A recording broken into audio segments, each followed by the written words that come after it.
এই মেশিন কি আপনার? না, আমি ইয়ে কাজ করি, মানে আর কি মাসিক কাজ করি, মাজাল সাহেবের মেশিন। তো এটা কিভাবে কাজ করে ভাই? এই যে এই ডিজাইনটা যে করলো, এই ডিজাইনটা আপনারা কি কম্পিউটার কেমনে কি করলেন? ও নিজে নিজে কিভাবে করতেছে এটা? এগুলো অ্যাপসের মাধ্যমে, এদিকে বলে, হ্যাঁ, অ্যাপসের মাধ্যমে কম্পিউটার থেকে সেটিং করে নিয়ে আমরা পেন ড্রাইভ করে লোড করে মেশিনে তুলে দিই।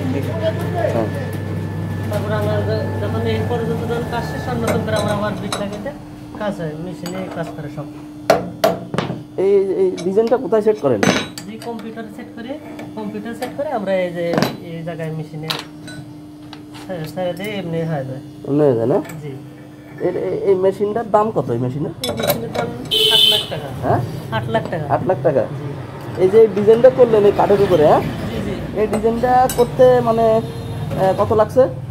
এই তো 15-20 মিনিট লাগে, বেশি সময় লাগে না। ঘন ডিজাইন হলে একটু সময় লাগে, তাছাড়া এমনি কোনো সময় লাগে না, খুব তাড়াতাড়ি হয়ে যায়। একটু হালকা পাতলা শুধু জাস্ট এগুলো দিয়ে প্যাটার্ন দেবো। কত কত করে নেবেন একটা ডিজাইন করতে? একটা ডিজাইন 250 টাকা বোর্ড। হ্যাঁ, 250 টাকা বোর্ড, এমনি 250 টাকা বোর্ড কাটে। 250 টাকা বোর্ড? যে কোনো ডিজাইন? হ্যাঁ, যে কোনো ডিজাইন। ঘন ডিজাইনের দাম রেট বেশি। হ্যাঁ, ঘন ডিজাইনের রেট বেশি, এমনি পাতলাতে কোনো রেট নেই। পাতলাতে এটা তো বেশি ইয়ে না। এখন ওটা ডিজাইন হয়ে গেছে না? হ্যাঁ হ্যাঁ, সেটা কাটিং দেবো। কি দেবেন এবার? জি, কাটিং দেবেন? হ্যাঁ হ্যাঁ হ্যাঁ, এগুলো তোমরা এটা মেশিন দিয়ে কাটে নেবে। তো এগুলো কিসে লাগাবেন ডিজাইনগুলো? এগুলো খাটে থাকবে, আর ওগুলো শোকেসে থাকবে, ড্রেসিং টেবিলে থাকবে। ও আচ্ছা আচ্ছা। ড্রেসিং টেবিলের উপরে থাকবে। আমার ভিতরে কম্পিউটার আছে, ওখান থেকে সব লোক ছিল, লোক নাই কারণে বিদায় আমি সেট করতে হচ্ছে। কম্পিউটারে সেট করবেন আবার ডিজাইন? আবার মেশিন দিয়ে কাটে দেবো।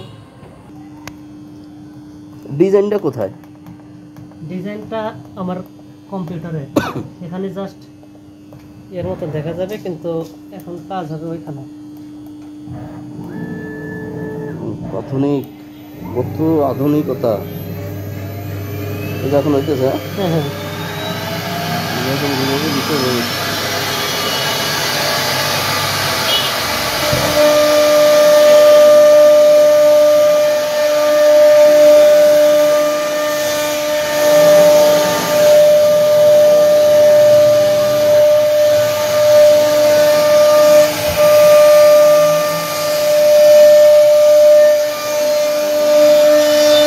ডিজাইনটাই কম্পিউটারে সেট করেন না? দর্শক এই যে দেখেন, এইখানে কম্পিউটারে ডিজাইনটা।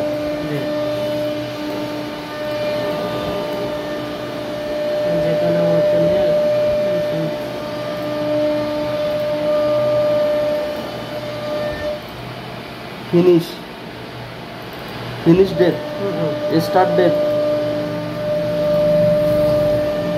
কিভাবে সেট করলেন? এটা হয়ে গেল এরকম হবে এখন? হ্যাঁ হ্যাঁ, এরকম হয়ে গেল। আমার মেশিন চলবে, যদি আমি কই যে মেশিন দেখবো তখন, হ্যাঁ, এটা চাপতে যে ফার্স্ট সিমুলেশন তখন আমার মেশিন কাটতেছে। এটা কাটতেছে? হ্যাঁ হ্যাঁ, তখন আমি কোন জায়গায় কোনো কম বেশি দেখতে চাইলে এটাতে জুম করে দেখা যাবে। এটা যে আমার সন্দেহ আছে, যে ডাউট আছে, এখানে দেখবো, তখন এরকম জুম করে দেখা যাবে। তখন না আমি এরকম করে একদম কাট দেখবো, তখন আর কি এরকম করে দেখা যাবে। কম্পিউটারে যদি কখনো ভুল ইনফরমেশন দেয়, ভুল ইনফরমেশন হলে কাজ নিবে না, তখন বলে দিবে না কোনো কাজ হয়নি। ভুল ডিজাইন হয়ে যায় যদি? না না, ভুল ইয়ে করবে না, মানে সই করবে না, মেশিনে সই করবে না। এখানে তখন চিহ্ন এসে যাবে, আপনি দেখাচ্ছে চিহ্ন এসে যাবে যে হ্যাঁ এই যে ডিজাইন নেবে না। তাহলে এটা শিখছেন আপনি কিভাবে? আমি এটা আমার প্রশিক্ষণ কেন্দ্র থেকে শিখছি। প্রশিক্ষণ কেন্দ্র কোন জায়গায়? আমার প্রশিক্ষণ কেন্দ্র গাইবান্ধা ছিল। গাইবান্ধা? রংপুর গাইবান্ধা থেকে। আপনি এলাকার লোক না? না না না। আপনারা নিয়োগ দিছে কে? হ্যাঁ, আমার নিয়োগ গাইবান্ধা থেকে, ঢাকার লোক ছিল, তার সঙ্গে আবার ওই গাইবান্ধার লিঙ্ক ছিল। তো উনি আপনারা পাইছে কিভাবে? জি, এই কোম্পানি এখানে আমার যে যার কাছে শিখছে ওস্তাদ, সে আমাকে এই জায়গার সমাধান দিয়েছে, জায়গা দিয়েছে। বেতন কত আপনার? আমার বেতন 20,000। 20,000 টাকা? তাহলে ডিউটি কটা পর্যন্ত? জি, 9টা 9টা, জেনারেল 1 ঘন্টা, দুপুরে লাঞ্চের টাইম। থাকা খাওয়া দাওয়া? কোম্পানি থাকা কোম্পানি। মানে এনার? হ্যাঁ হ্যাঁ। তাহলে মনে করেন যে এরকম একটা মেশিন কিনা আপনার মতো লোক কিভাবে পাওয়া যাবে? এখন এগুলা সব বেশিরভাগ পাওয়া যায় সেন্টার থেকে, মানে ওখানেই তো সবাই শেখে, তখন মেশিন নিলে তখন জাস্ট লোক দেয় আর কি। হ্যাঁ খুঁজে বার করে, মানে যে কে একটু ভালো শিখছে একটু ভালো জানে সেখান থেকে বাছাই করে দিয়ে পাঠায়। আবার কেউ পরীক্ষাও নেয় 3-4 জনের, যে কাজ দেখি কে ভালো পারে সেভাবেও পার হয় কেউ কেউ। দেখতে পাচ্ছেন আসলে একটা কম্পিউটারাইজ একটা সুন্দর একটা পদ্ধতি। যাক, খুব ভালো লাগলো। হ্যাঁ ঠিক আছে। ঠিক আছে ভাই, প্রযুক্তিগত আগে গেছে।